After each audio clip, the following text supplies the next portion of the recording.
works for different UX projects locally and internationally. And he will talk about moderated but non-scripted tests, which I'm very curious also what they are. I'm not sure yet exactly what they are though, but that's why it's interesting. Our second guest is Fadi Brahimcha. It's not me, it's him. Yeah. He's the lead e-commerce and digital transformation at Nextstar.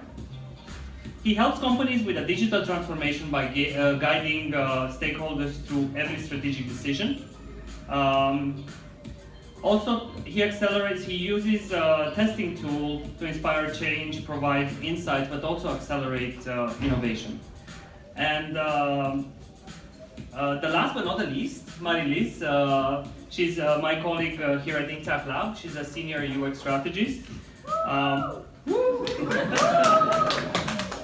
She specialized in user-centric design, in cognitive ergonomics, and passionate about behavioral science.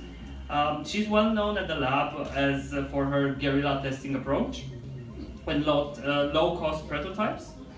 And this is a true story. If you're talking with Marie-Lyse, you'll realize that most of her sentences start with, well, I've been reading a study about that.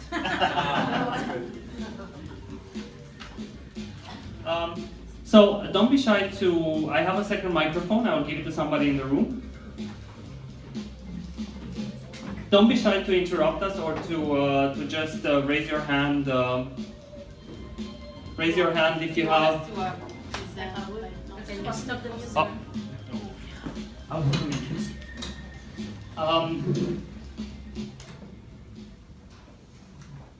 It was cool with the music. It was more relaxed. So I'm going to start with the first question, which is a very light question. So you can all talk about how you're using the user.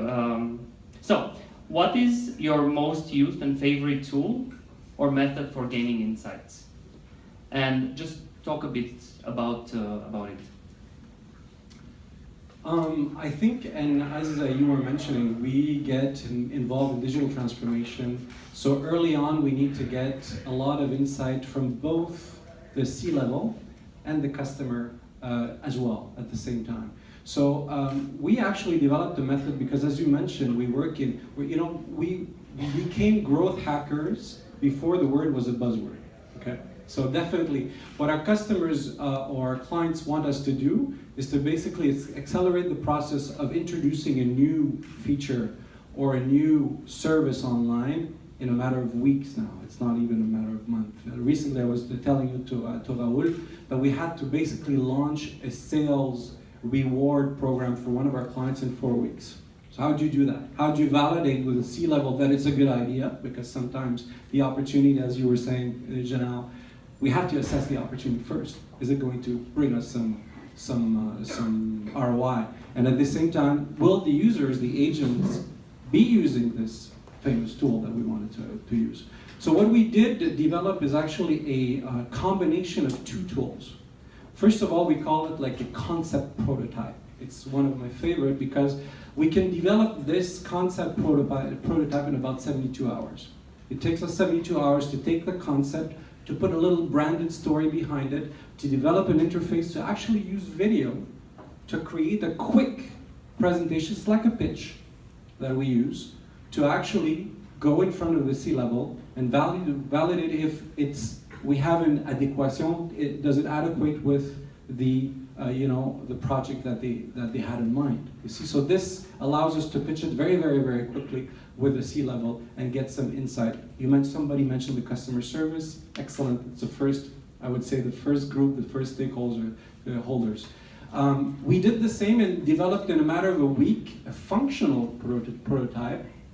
Again, with a little bit branded story, a little bit of also, there are obviously some minor features, and validated the tool through the tools that you were mentioning a little bit earlier, Janelle. So they were individual testing where we recorded everything they had to say about the concept, the story behind it, the gamified approach to it, and we gathered so much data in a matter of a week that we were able to narrow down the project and prioritize to about 5 to 7 features and concentrate on those 5-7 features for the first year of using the sales reward program. And we did it 4 weeks. We have 58 agents in the US across the country now using the sales reward program as we speak, and the project started a month and a half ago.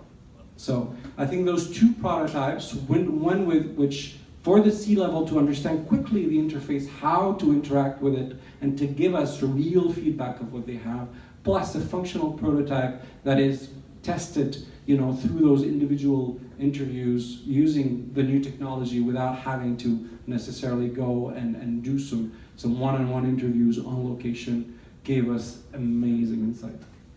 Wow. My mental notes were in French, so I might do a little bit of franglais. Okay, do you understand French? No. I'll do it in English. We're just 2 people. Just speak to the rest of the room. Web or 20 minutes French lessons? Yeah. Well, here in Quebec we have a language, it's called franglais. That's what we use at work. We start in French, we finish in English, we come back to French. Sometimes we go to Spanish, huh, Gabby?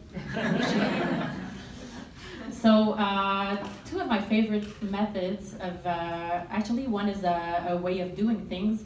I saw that a lot of people have imposter stickers on them. So I'll vulgarize the term prototype. It's a buzzword that we're used to hear, prototype this, prototype that, but what is it really? It started with Alberto Savoia, Google engineer, that launched his startup. It worked super well. He launched his second startup. It went super well. Then he went to work at Google.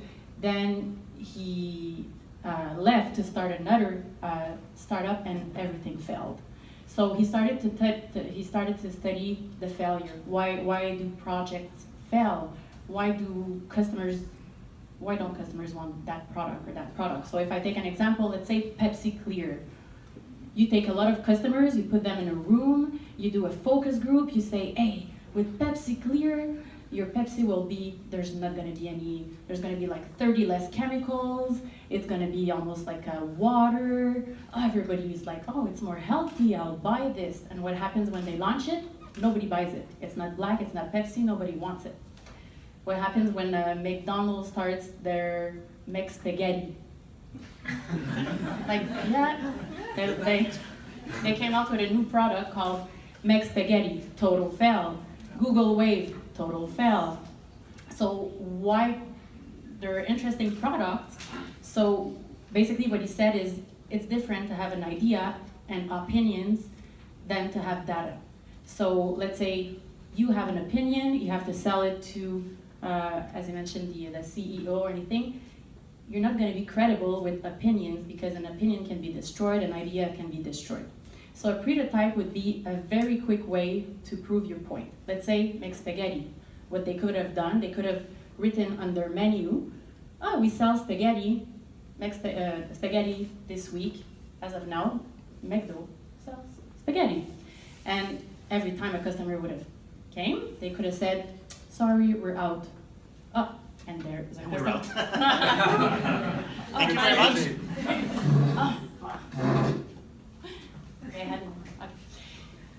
Yeah, so what they could have done is write make spaghetti on the menu. Every time a customer would come, the agent would say, sorry, we're out.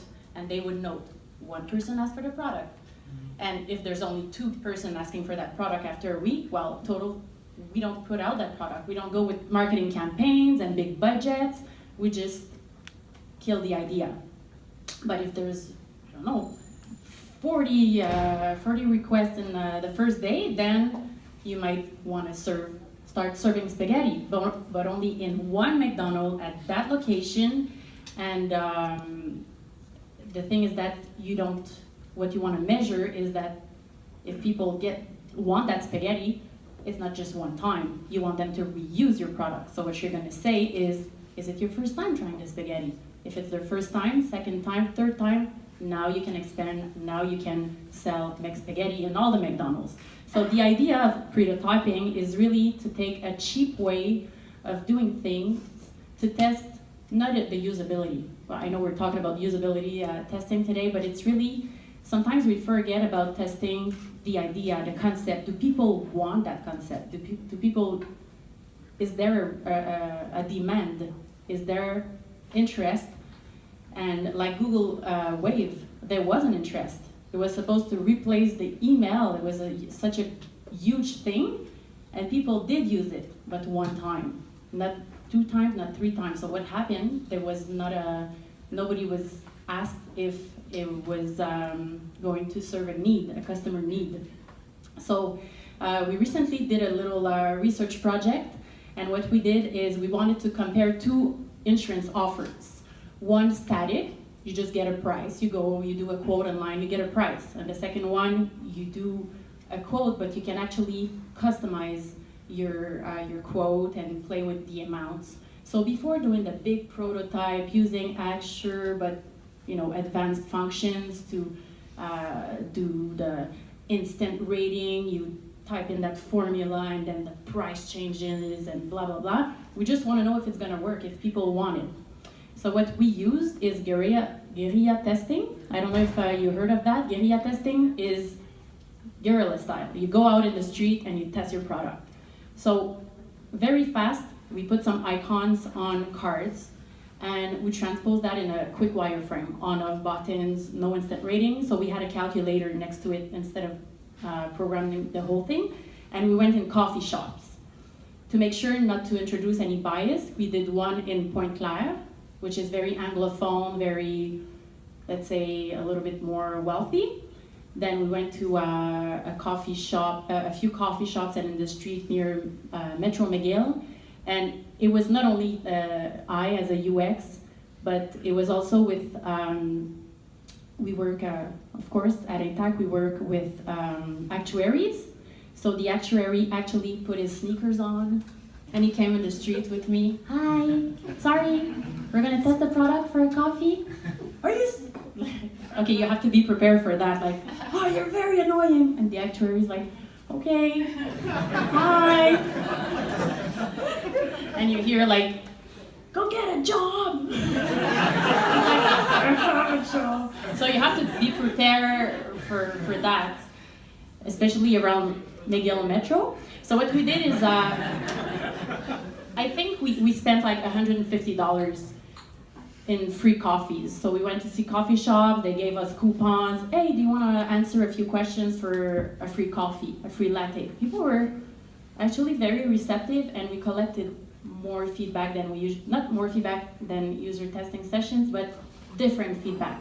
More opinions, they would stay longer, because they're not checking their time, they give you more insight, more opinions, you feel closer to them. So I would say that mixing prototype, which is to test the demand, and guerrilla testing, just testing with random people in the street, the mix of those two gave us very valuable insights for less than $200. So these would be, sorry I talked a bit long for... I feel that you and Fadi have a lot in common on that.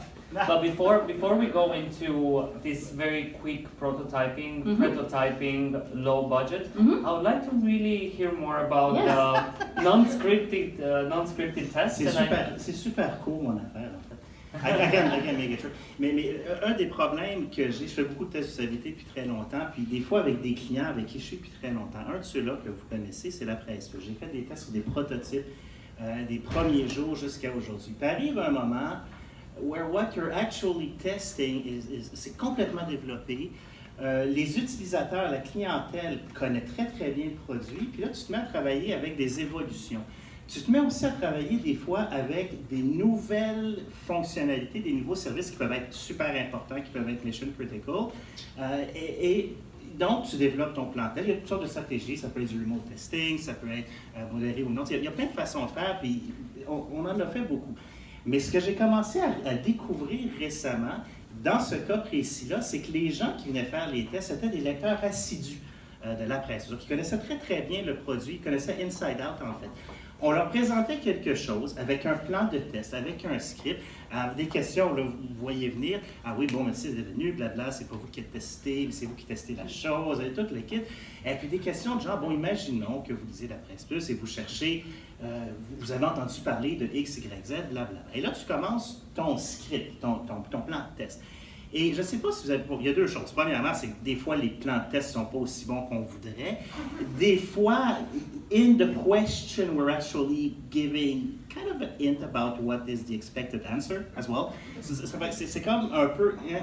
Fait que quand tu travailles avec des gens qui connaissent ton produit inside out, qui vont être les early adopters de ton nouveau feature, qui est super importante, tu n'as comme pas le goût de les prendre par la main puis de les emmener là où tu veux que tu ailles juste pour tester le UI de la patente. Fait que la problématique, c'est qu'on a fait, j'ai fait une série de tests comme ça sur un truc XYZ, appelons-le le truc XYZ pour la presse plus. Puis à un moment donné, dans les tests, on se rendait compte, puis déjà que le plan de test, on n'était pas sûr, mais il y a tellement, puis c'est une preuve de concept, donc c'est un prototype très développé. Donc c'est pas quelque chose qu'on peut faire nécessairement that early in the process, ça prend quelque chose de très développé. Mais on s'est rendu compte finalement qu'on se tirait dans le pied en encadrant les gens dans un scénario de test qui était trop précis. Fait qu'on s'est rendu compte que dans le fond, oui, on sait qu'il y a plein de choses qu'on veut mesurer durant l'activité, mais c'est complètement artificiel et peut-être qu'on rate des occasions d'apprendre des choses et simplement d'avoir une utilisation qui est beaucoup plus honnête ou naturelle de la patente, même pour mesurer des questions strictement UI. Alors, ce qu'on a commencé à faire, et ce qui était un peu audacieux, audacieux, je ne sais pas si c'est audacieux, mais qui était un peu... Moi, je sortais de ma zone de confort, là, comme modérateur, je n'étais plus dedans pantoute. Puis l'idée, c'est de dire que tu as vraiment... Il faut que tu connais ton produit inside out. Ce que tu testes, tu le connais de tout voir, parce qu'il y a plein de façons d'entrer dans ce qu'on voulait tester, etc. Mais l'idée, c'est... Comme les gens savaient qu'ils venaient faire quelque chose avec la presse, on s'est dit, on va juste se rendir un peu plus, on va essayer de trouver des gens qui ont déjà une attente par rapport à ça. Ils arrivent dans le lab, puis là, on leur dit, here you go, here's the presse plus with blablabla, la chose qu'on veut tester dedans. On leur met, c'est l'édition du jour, qu'est-ce que tu fais? Tu pars de là, puis tu as une espèce de grille. En fait, c'est plus des... Oui, c'est sûr que tu as des questions de relance, puis tu veux t'assurer d'être capable de vérifier ce que tu veux vérifier. Mais l'idée, c'est qu'au lieu d'avoir une séquence de questions-réponses, questions-réponses, questions-réponses, tu as plus une discussion avec quelqu'un que tu laisses aller de façon beaucoup plus naturelle dans le système. Évidemment, ça prend un système qui est fonctionnel, qui est très, très avancé. Ça prend aussi des gens, tu ne peux pas faire ça avec n'importe qui, ça prend un profil de gens qui vont être capables de faire leur think aloud, de parler avec toi en l'utilisant, blablabla. Puis, de fil en aiguille, quand tu es modérateur, c'est l'enfer. C'est complètement hallucinant parce que tu perds tout tes... Fait quand tu es rendu, puis il peut y avoir des dizaines d'écrans que tu veux voir. Là. Fait quand tu as besoin de quelqu'un d'autre pour prendre des notes qui regarde soit derrière une vitre sans ça, c'est un contexte qui est plus stable, mais qui va vérifier pour vérifier est-ce qu'on a bien vu tout ce qu'on voulait voir. Parce que dans le fond, tu suis les gens partout où ils vont. Tu essaies de voir si jamais tu dois vraiment les ramener, tu essaies parce que le temps passe, puis tu n'as presque plus le temps. Mais l'idée, c'est que dans le fond, tu ne leur as pratiquement jamais posé une seule question. Tu les as juste dit, voici le service XYZ, partez. Et puis de là, toi, tu notes, tu interagis avec eux, oui, pourquoi vous faites ça, puis tu espères qu'à travers ça, tu vas couvrir tout ce que tu vas couvrir. Donc, et puis ça a l'air relativement simple à dire, mais à faire, c'est hyper compliqué parce que tu dois, dans ton plan de test, prévoir tout ce que tu... ton non-plan de test, prévoir tout ce que tu veux, en fait, mesurer. Donc, une espèce de liste de vérification. Au fur et à mesure que les gens se promènent, peu importe le chemin qu'ils prennent là-dedans, tu dois t'assurer que tu couvres ce que tu veux couvrir. Donc, quand même, si tu as tes questions de relance, essayer de valider des points, tu le fais à ce moment-là. Mais la chose qui se produit à travers ça, c'est que ton plan de test, il se met à vivre, il gets a life of its own. Parce que les gens vont t'amener à des places où tu ne pensais pas qu'ils allaient, puis tu y vas parce que justement, c'est pas scripté. Fait que c'est là que ça devient intéressant. Les gens s'en vont à des places, puis tu es comme, ah ouais, ok, c'est bon. Puis tu retournes avec ton client après, tu dis, écoute, on est allé là, si on y retourne une autre fois, on veut-tu continuer à y aller? Oui, non. Fait que tranquillement, pas vite, ta grille évolue pendant que tu testes, puis ton test en vient à changer organiquement avec le temps. Mais là, on est dans le quali, c'est certain, mais la donnée quali qui sort de là, c'est hyper intéressant. Puis il y a un autre cas très rapidement, que j'ai vécu tout récemment, puis avec ma collègue Myriam, on a un peu improvisé cette approche-là parce qu'on s'est rendu compte qu'on n'avait peut-être pas le choix. Il y a eu un salon d'immigration il y a 2 semaines, et puis la Ville de Montréal avait un boot avec une application, en fait, qui voulait faire essayer à des nouveaux immigrants. Cette application-là, dans le fond, c'est pour les aider, c'est un site web en fait, pour les aider à trouver du travail, trouver du logement, etc. Il y a eu beaucoup d'initiatives dans ce sens-là, des très belles applications d'ailleurs. Alors nous, on était là pour apporter un test un peu plus formel là, du point de vue UX sur la chose. Mais imaginez que vous rencontrez, vous avez 15-20 minutes par personne max. Vous rencontrez une vétérinaire de l'Ouzbékistan qui est à Montréal depuis 3 semaines, qui parle anglais à peu près comme moi je parle espagnol, ça veut dire pas très bien, et tu essaies de passer à travers un plan de test avec elle. Ça marche pas, elle comprend pas tes questions.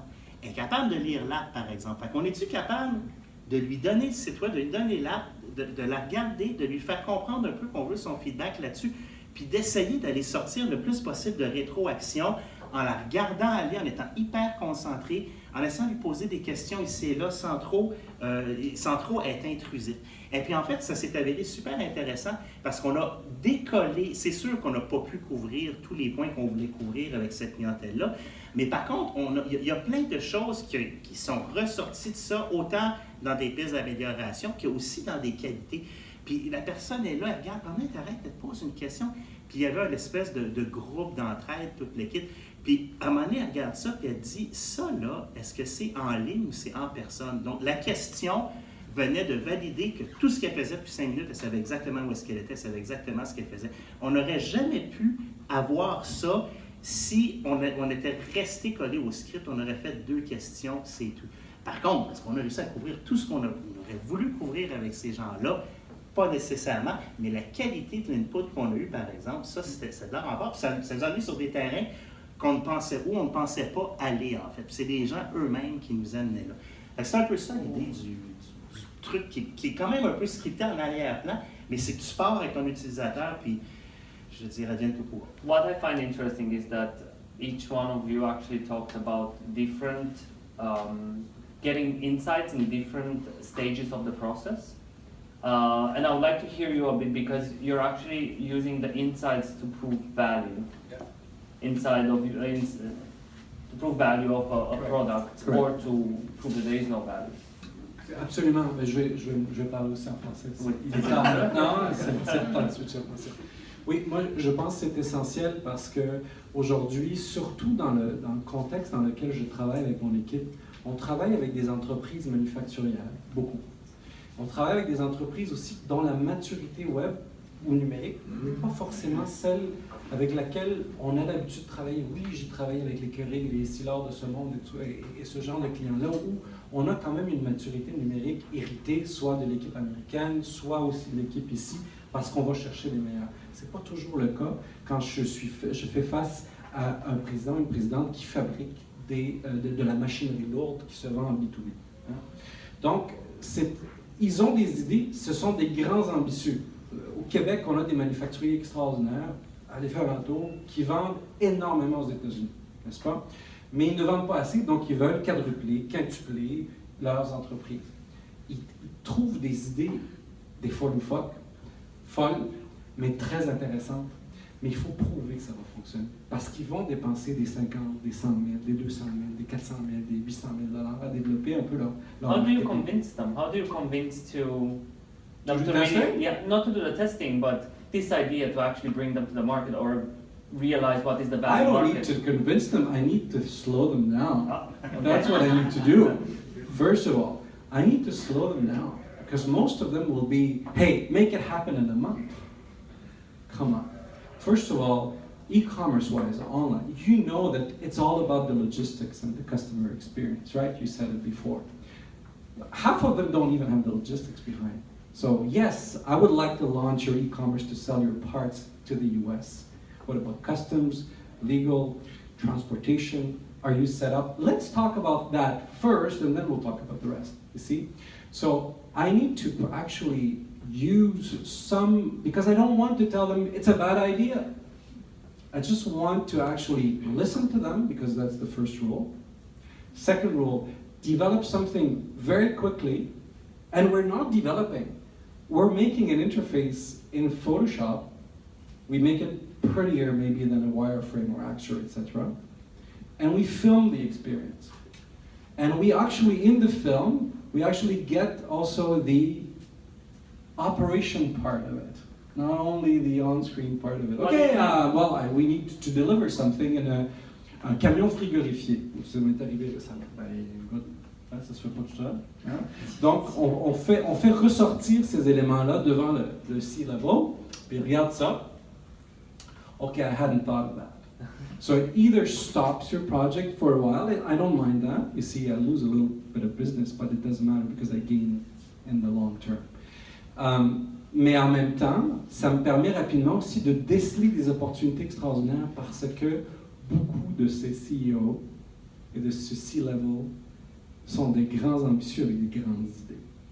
Et souvent, on fait « Wow, je l'avais pas eu cette idée-là, moi. » That reminds me of Janelle's comic strip for the ones that are Correct, close enough correct, to see it. Correct.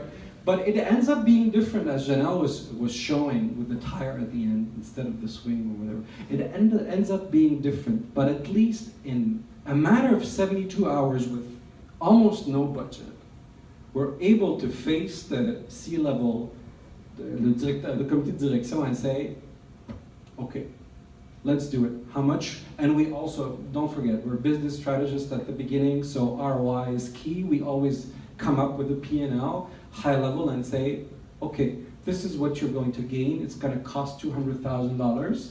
It makes the sale almost, and the price almost irrelevant. So you talked about that you're doing these validations early in the process. How do you use, and when do you use your guerrilla testing, and how do you move on, or can you use it for anything, optimization even maybe? Je pense que le guérilla, il y a deux concepts, il y a le prototype et le guérilla testing. Le guérilla testing, je pense qu'on peut l'utiliser de façon, parce que nous on travaille en agile, donc de façon assez récurrente, tester peut-être moins de gens, moins longtemps, mais plus souvent. On peut l'utiliser au début avec un prototype justement, mais on peut très bien arriver dans la rue ou dans un café ou dans une librairie, dans une bibliothèque avec un iPad puis un prototype assez avancé sur AXA par exemple. Donc ça peut être vraiment plusieurs stades du test. Puis hier justement, on a passé la journée en user test and it made me thought about what you said. We stayed in the room with 6 participants going like one after the other and the other and the other.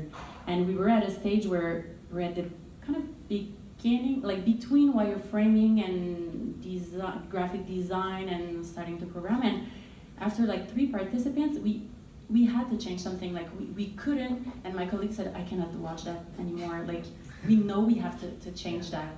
So why not stop right now after a few users, fix it and come back? Because a full day with 7, 8 user testing until 7 p.m., we already knew everything at 4. So why not go in a coffee, ask a few people, can I sit with you? And when you do guerrilla testing, you sit next to somebody in the coffee and they actually like kind of tell you about their lives. So, oh, you know what? I would like a custom insurance form because, you know what, at my age, at 40 years old, I don't buy clothes anymore. I invest in bikes and sports equipment. So I would like to customize that part, put less money into like du superflu, disons, et des trucs plus sportifs.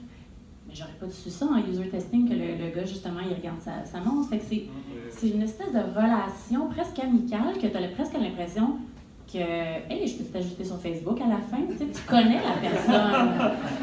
Puis, ouais, c'est vraiment, puis tu sais, je suis real estate agent, puis je peux t'aider, tu sais, le gars, il m'a donné sa carte à la fin, mais tu as vraiment une proximité avec l'utilisateur qui fait que tu as du feedback différent, puis tu es capable d'aller corriger des trucs tout de suite, puis d'en faire d'autres la semaine d'après, parce que on s'entend, ça dure 20 minutes au lieu d'1 heure, ça coûte pas d'argent, puis le feedback est presque aussi valorisant que si on fait des méga gros user tests. You talked about 2 things I would like to go back to. It's one that's actually connected to yours too.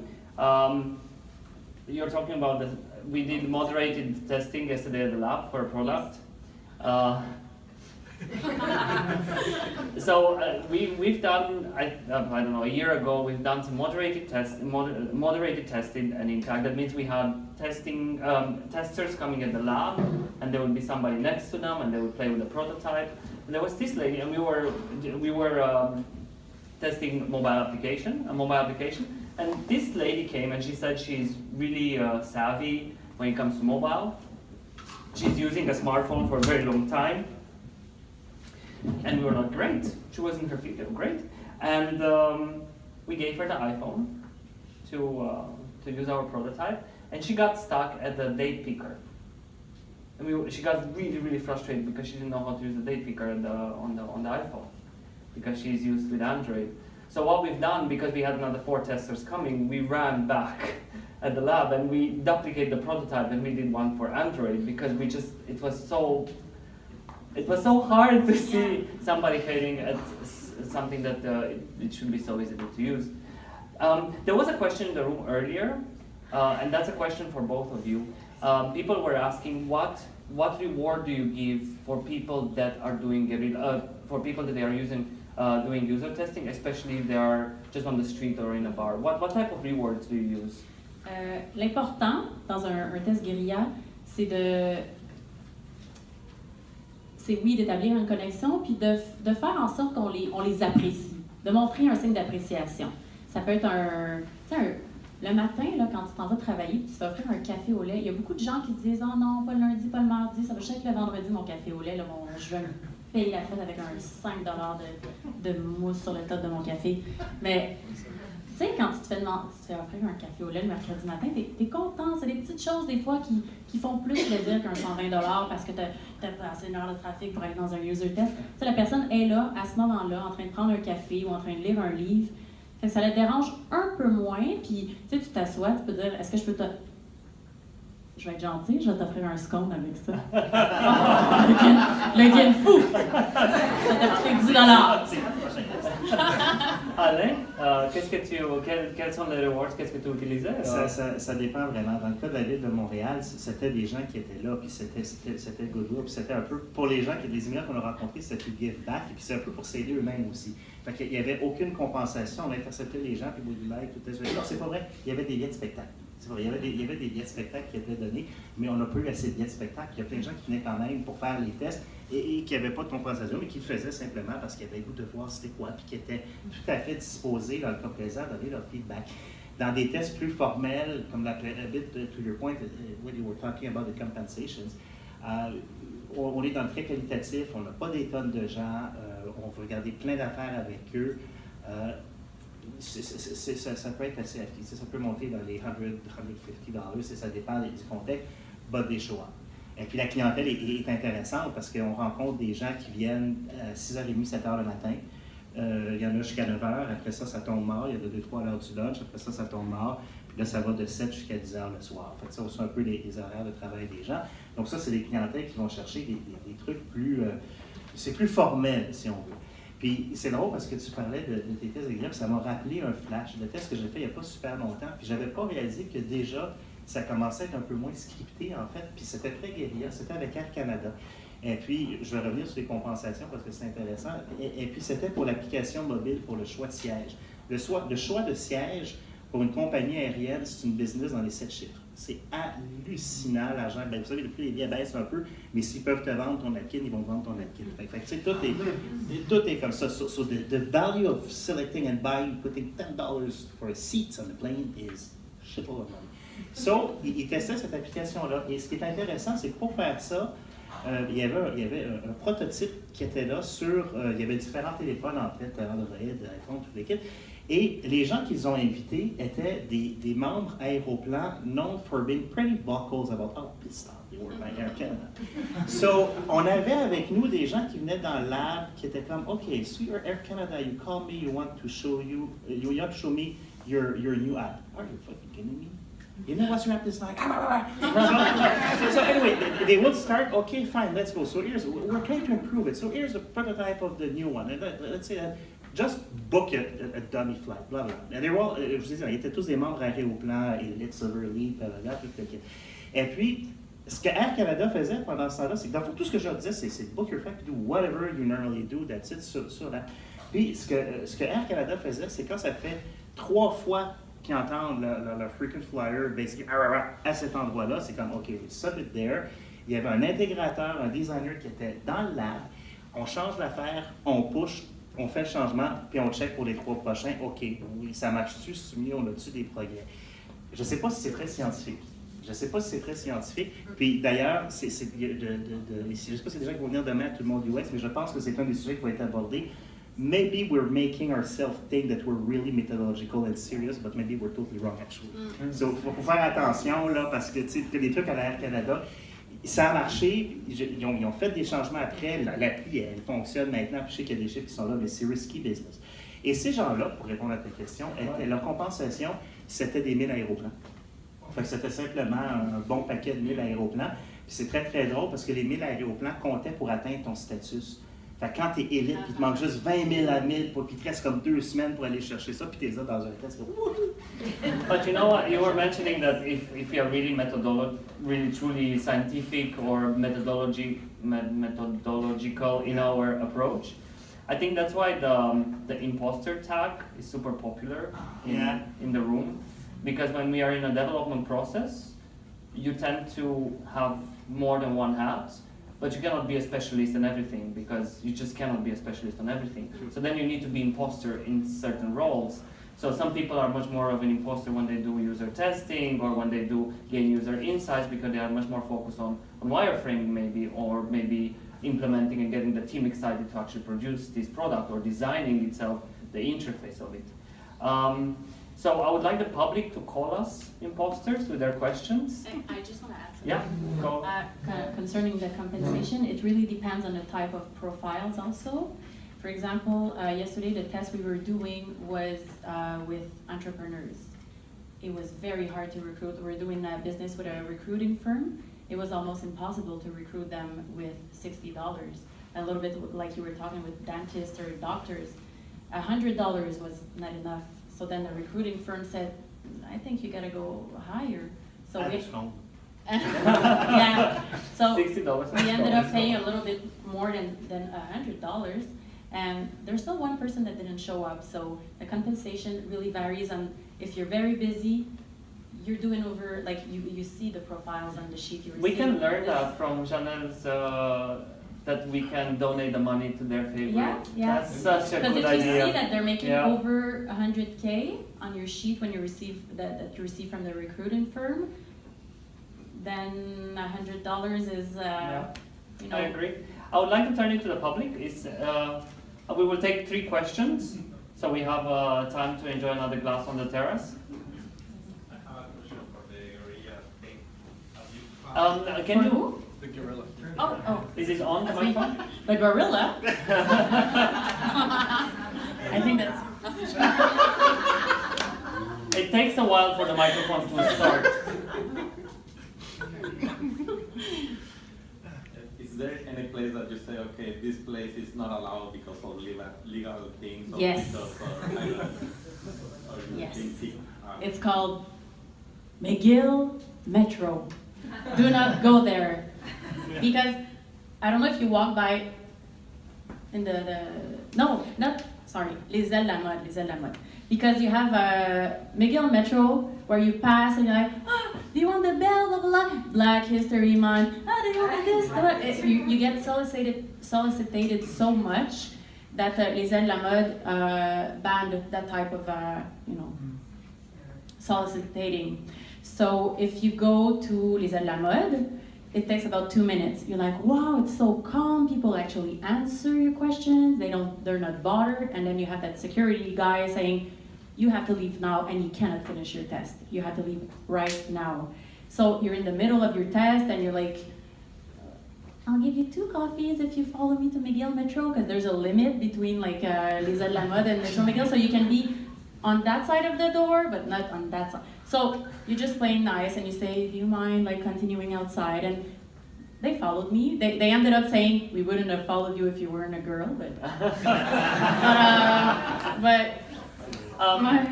oui, ça arrive, il y a des endroits, mais tu t'arranges.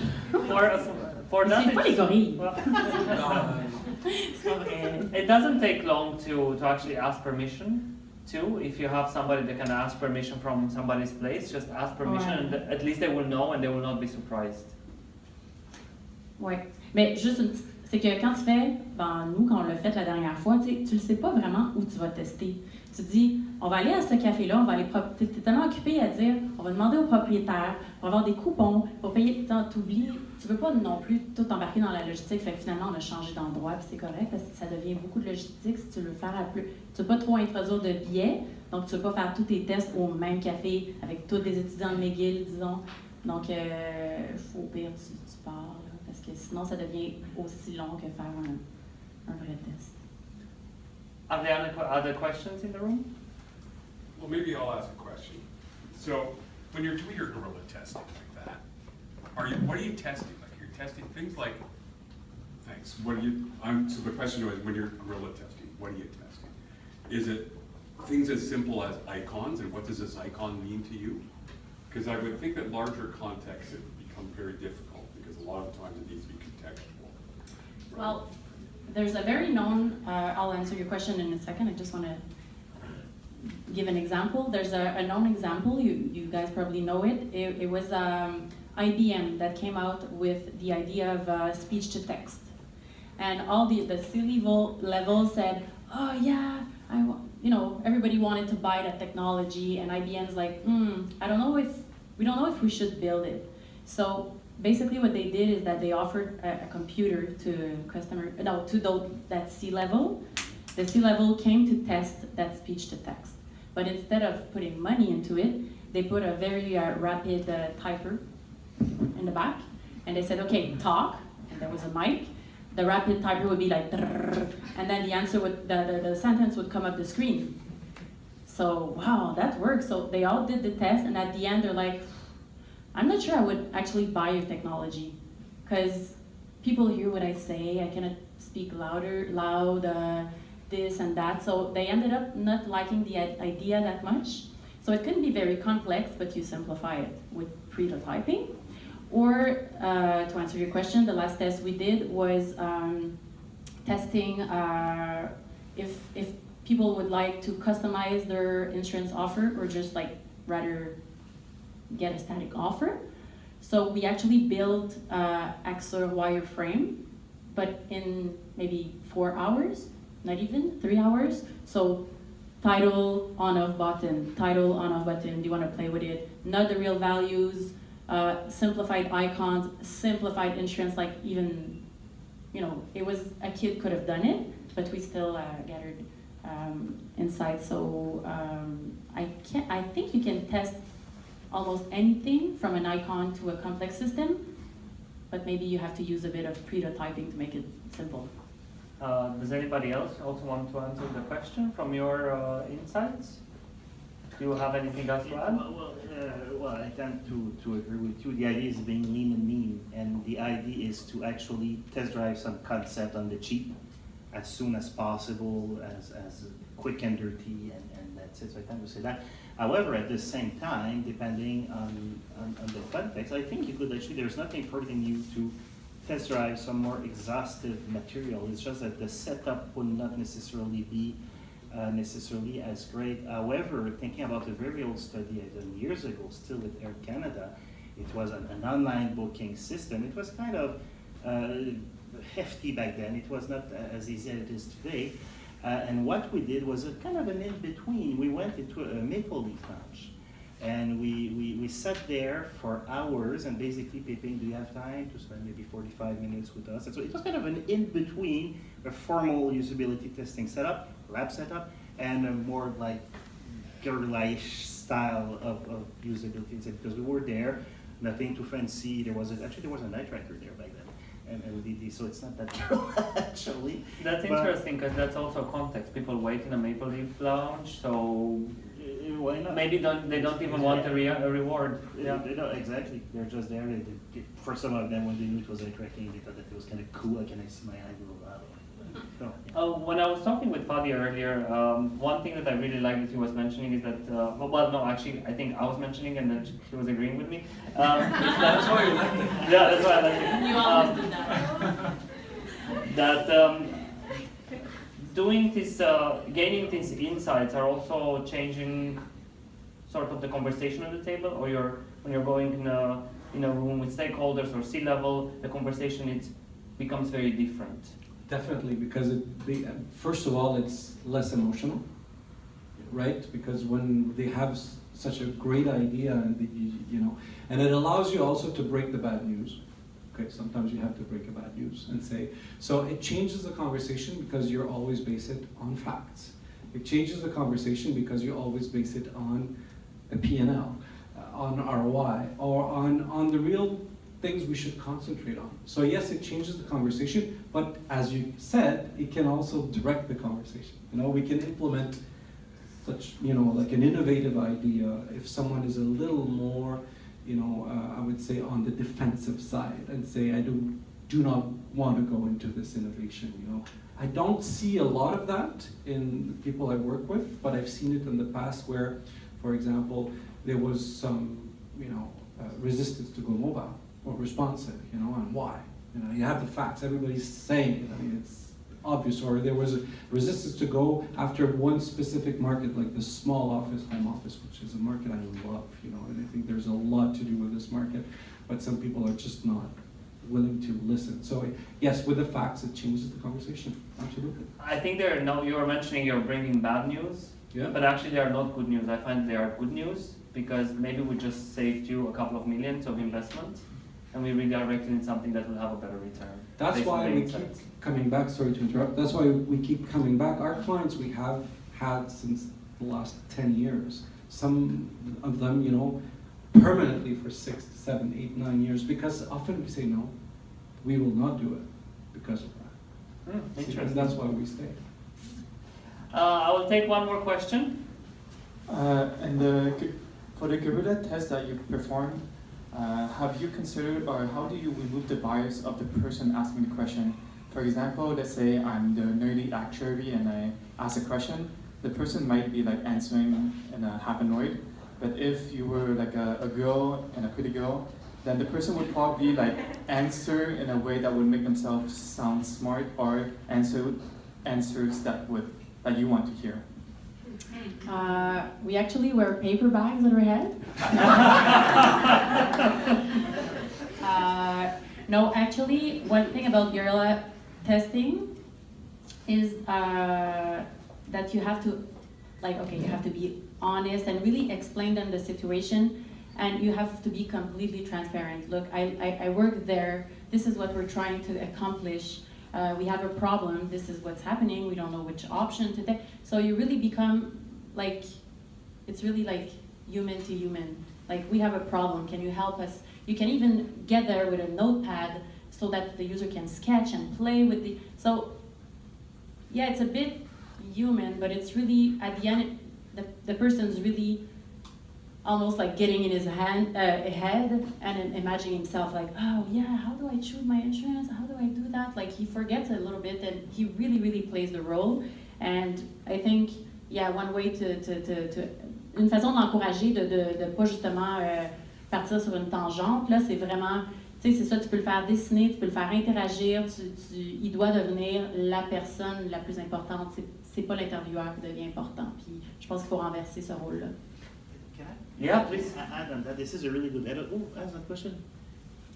It's excellent. And there was a bit of that in this kind of funny idea of a scriptless test. And the idea is that we're trying to try as much as we can to let the user be totally involved with what he's testing and kind of forget about whatever is happening. And there's one thing that I do now, and actually maybe some of you do it, but when you have like a more formal setup, so you cannot really do that in a guerrilla setting, but if you have a more formal setting, one thing you can do after a certain amount of time is to basically, oh, so you know what, I'm sorry, I'm going to be back in a minute, I have a few things to check. And you let the user basically use what he's assisting, and in the back or whatever, you just basically look at him doing his stuff.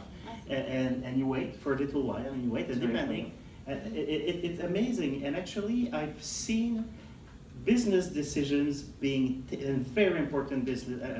Je vais un peu plus discret, mais des décisions d'affaires super importantes, simplement en sortant de la salle, en regardant, watching people using the technology, and what point going as like, okay, he got it. Okay, this one got it. He got it. And then you go back in the room and you ask about, okay, so how is it going? And people, at one point in time, for weeks, they were like, I'm not sure what's like that. I prefer that.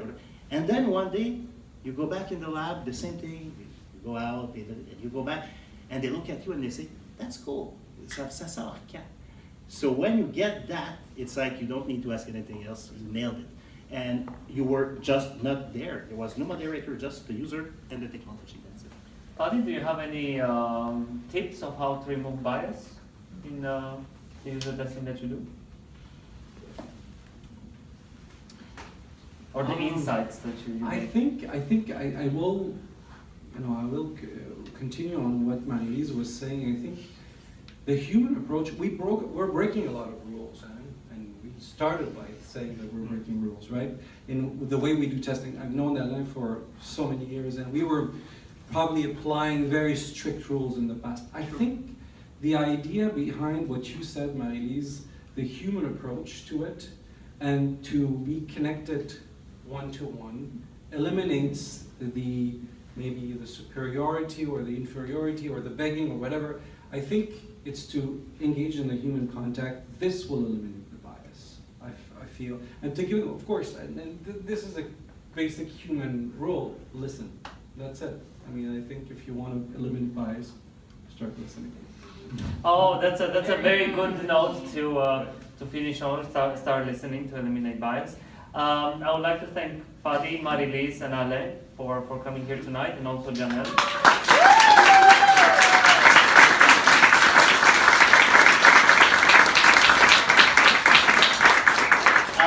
Thank you. So, because we are at the thank you note, again, thank you so much for Intact and for Intact Lab and for hosting this event, or making this event possible, really, and all for all the people that participate. And I'm sorry if I forgot anybody from participating from Intact Lab or Intact to organize this event. If you like our Facebook. No, Iman is our. Oh, did I miss Iman? I'm so sorry. Thank you, Iman. I'm gonna remember it at your PA. I would like to say like our Facebook page, but you know what? If you don't like our Facebook page, you will not know when our next event is, and you probably will not get the photos. So I'm gonna give you something back for a like. I'm gonna give you the photo. We're gonna give you the photos from this event. So please go to our Facebook page, Informal Lab. And keep in touch. And thank you so much for coming. And hope you get a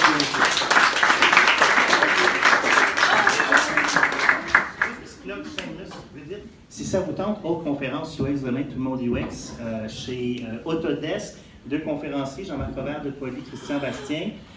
Ça sonne académique, mais en fait, on a décidé qu'on donne un petit hommage à des bâtisseurs francophones du UX. Alors, ils vont venir nous raconter un peu, je crois, je ne suis pas dans le secret des dieux, mais leurs expériences et selon eux, où est-ce que le UX s'en va. Fait que ça peut être bien drôle. Si ça vous intéresse, il faut prendre un lien sur Eventbrite avant. We will be there too, so please come. Il a formé. Oui, il y a probablement beaucoup de gens qui ont étudié avec Jean-Marc Robert dans la salle. Fait que voilà. Merci. See you tomorrow then. Merci.